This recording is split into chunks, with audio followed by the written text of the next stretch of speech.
For years, fans have wondered what really happened during Rance Allen's final days. Now, at last, his family has broken their silence, revealing the truth behind those heartbreaking moments that no one ever knew about. Until now, what really happened to gospel legend Rance Allen in his final days? For years, the truth has been clouded by rumors, half-told stories, and unanswered questions. But now, after years of silence, his family has finally spoken, and what they've revealed paints a very different picture from what the public was told. Behind closed doors, in those quiet, emotional final moments, something far deeper was happening. Something that speaks to faith, legacy, and the strength of a man whose voice defined a generation. From shocking hospital details to private family confessions, to the powerful final words Rance is said to have spoken before taking his last breath, this revelation doesn't just rewrite the story of his passing, it changes everything we thought we knew about the man who helped shape modern gospel music. A man whose final moments were just as powerful as his songs. For decades, Rance Allen wasn't just a gospel artist.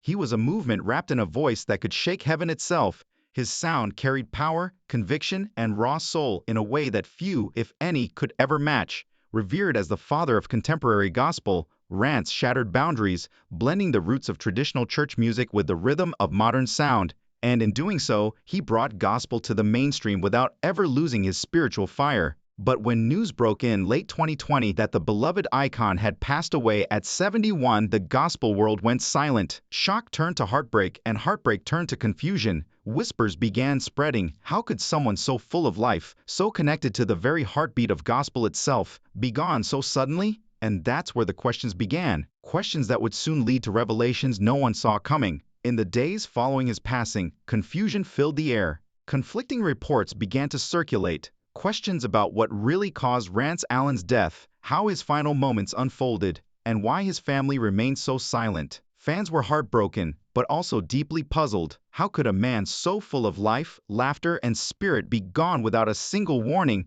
At the time, official statements were brief, simple words saying Rance had passed peacefully. But behind those calm public messages, a far more emotional story was quietly unfolding, one that his family has only now chosen to reveal. According to new interviews and intimate family accounts, there was much more happening in those final moments than anyone ever knew. What they've shared now doesn't just fill in the missing pieces, it changes the entire story of Rance Allen's last days, from unexpected health battles to tearful family moments. The truth about Rance Allen's final days reveals a side of him the world never truly saw. Not the performer on stage, but the man, the husband, and the believer whose faith carried him through to the very end. In this video, we're going deep into the revelations that have finally come to light. The hospital details, the private conversations behind closed doors, and the emotional moments that changed everything. You'll hear how those closest to Rance finally opened up about what really happened, why they chose to keep it private for so long, and how even in his final moments, Rance Allen's legacy continued to shine, inspiring a new generation of gospel voices to carry the message forward with the same passion, soul, and faith that defined his life.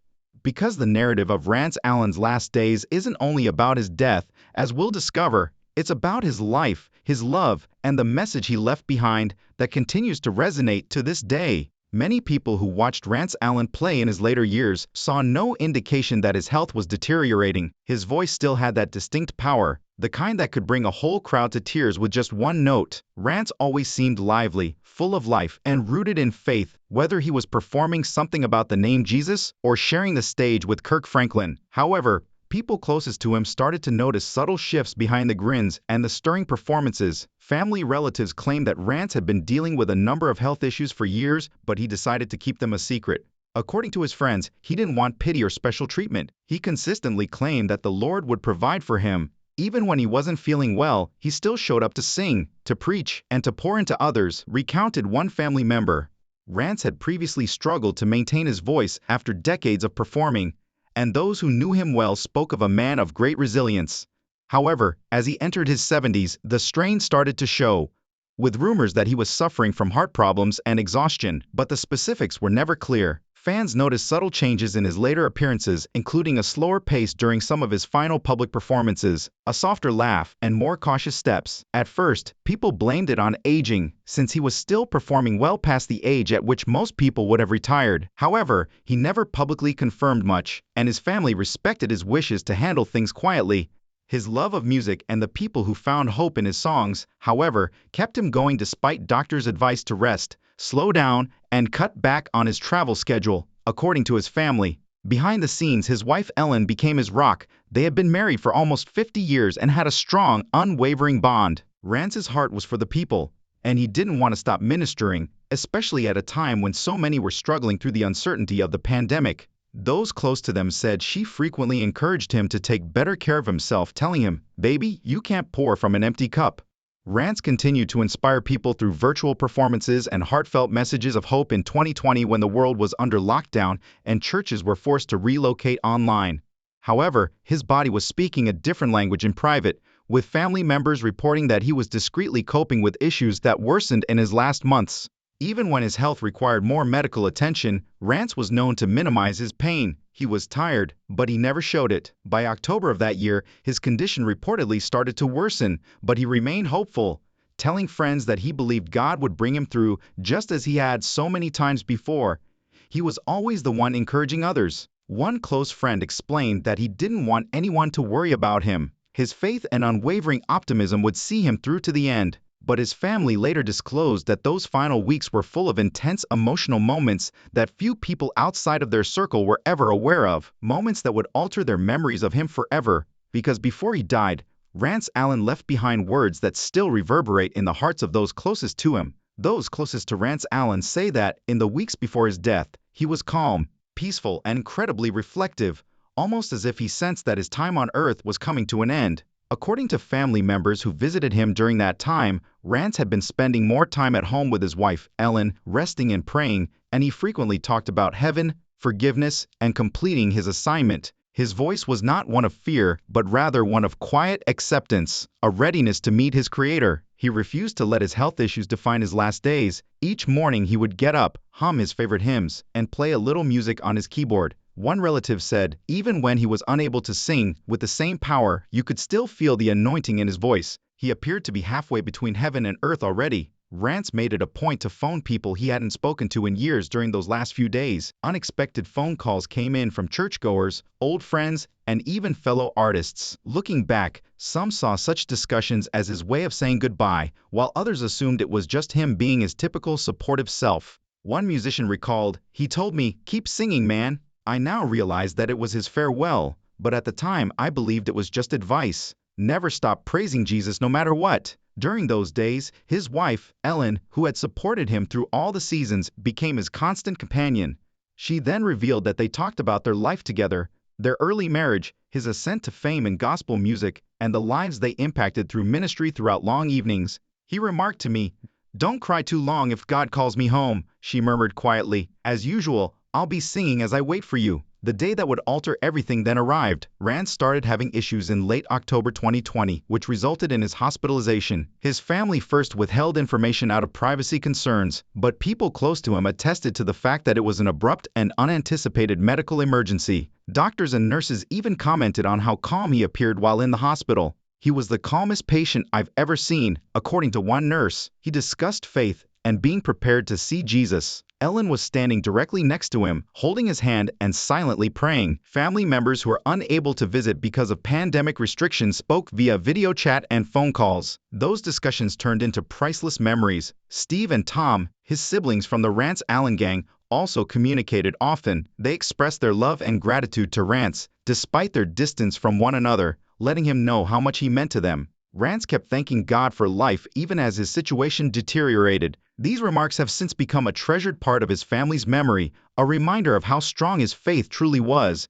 Even in his final moments, he thanked the medical team, prayed for his family, and allegedly told his wife, "I'm not afraid. I've run my race and I'm ready for my reward." Then Bishop Rance Allen breathed his last in the stillness of the morning on October 31, 2020. Family reports indicate that it was quiet. There was quiet, no struggle, no terror. According to reports, one of his final words was, "Tell them I love them all and keep singing." This farewell encapsulated his essence as a guy whose life was centered around song, love, and faith. The gospel community was rocked by the news when it was announced later that day. Fans, preachers, and artists from all across the world poured their tributes onto social media. The world had lost one of the most anointed voices in gospel, said Kirk Franklin, who had worked with Rance for a long time. Others referred to him as a sincere servant of God, a pathfinder, and a link between generations of gospel performers. However, despite the widespread public grieving, Rance's family kept quiet. They simply released a brief statement acknowledging his demise,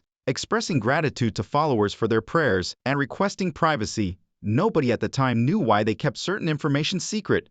Online rumors started to circulate, with some guessing about his health, and others pointing to unidentified reasons. However, the family decided to keep quiet about their loss. Years passed before they made the decision to come out and tell the truth about what actually transpired and, more significantly, what Rance intended his legacy to be. Ellen and close family members said they had kept it quiet to honor Rance's desires. "Don't make it about how I died," he had always advised. They did precisely that. "Make it about how I lived." The specifics that many had been waiting for were finally disclosed when the family finally opened up, and millions of followers who had adored Rance Allen for decades found peace and closure in their candor. However, they discussed more than just the reason behind his death. It was about something much more profound. It was something that showed Rance's soul, his faith, and the spiritual lesson he wanted to share with the world one more time. Fans worldwide clung to unresolved questions for months following Rance Allen's death. What had kept his family so silent? What actually transpired during those final hours? And why did it seem that his untimely demise had a greater meaning? However, his experience demonstrated a degree of grace, faith, and divine purpose that was exposed when his wife Ellen, brothers Steve, and Tom finally got down to tell the truth.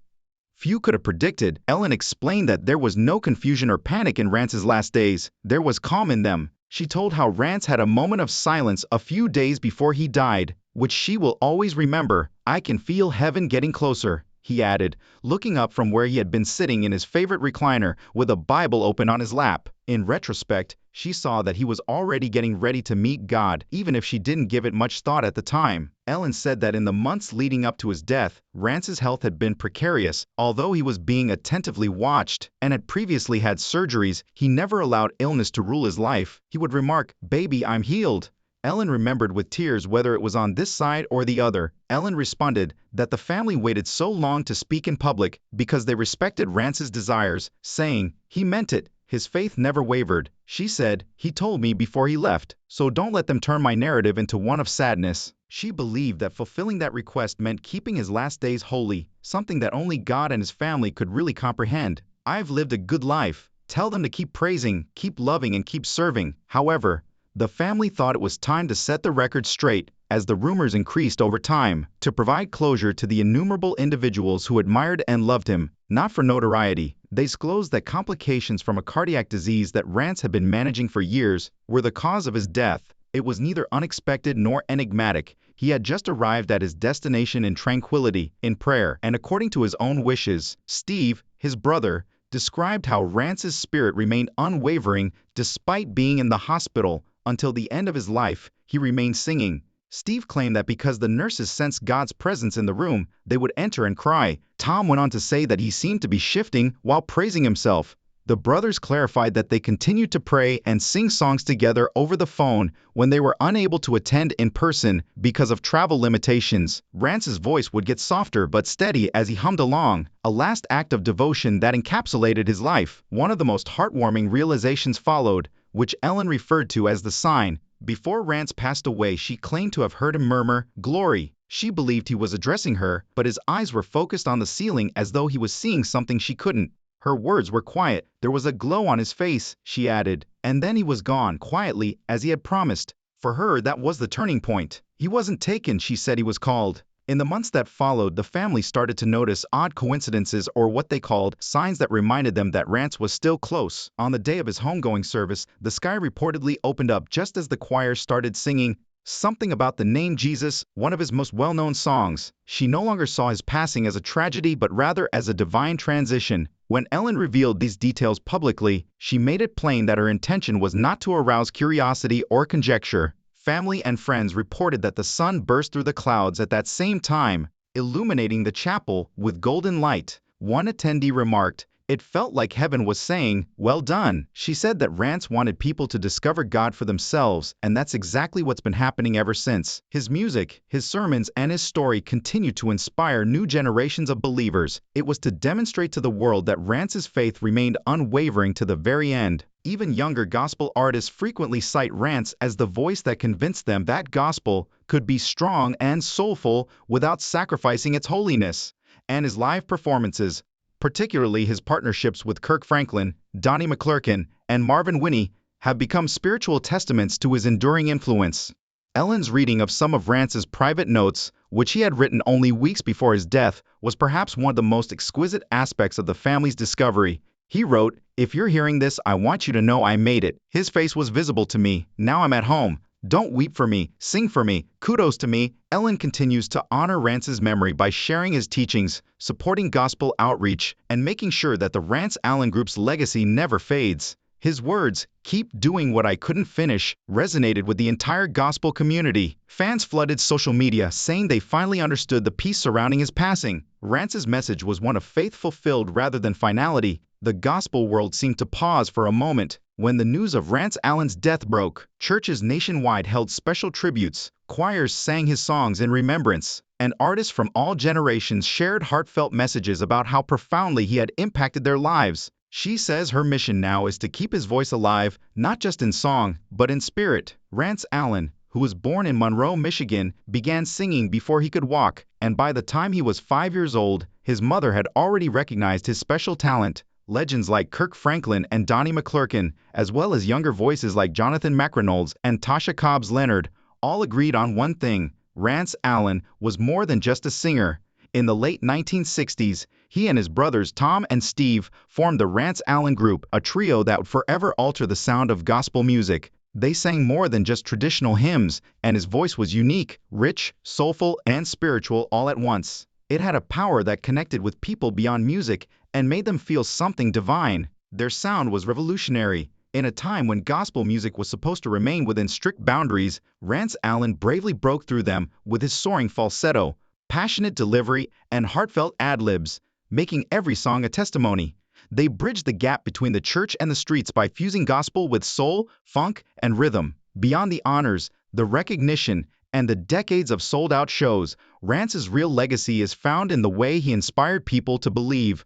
They did more than just make hits when they released Just My Salvation, I Belong to You, and later the legendary Something About the Name, Jesus with Kirk Franklin. After his death, Ellen Allen and the remaining members of the Rance Allen Group decided not to let that fire go out, and started collaborating with gospel historians and digital platforms to preserve and re-release some of Rance's most impactful live performances. He demonstrated that gospel could be strong, relevant, and intensely emotional, a sound that did more than just entertain, it healed. Churches started hosting Rance Allen Tribute Sundays, where choirs from all over the United States would sing his songs in unison.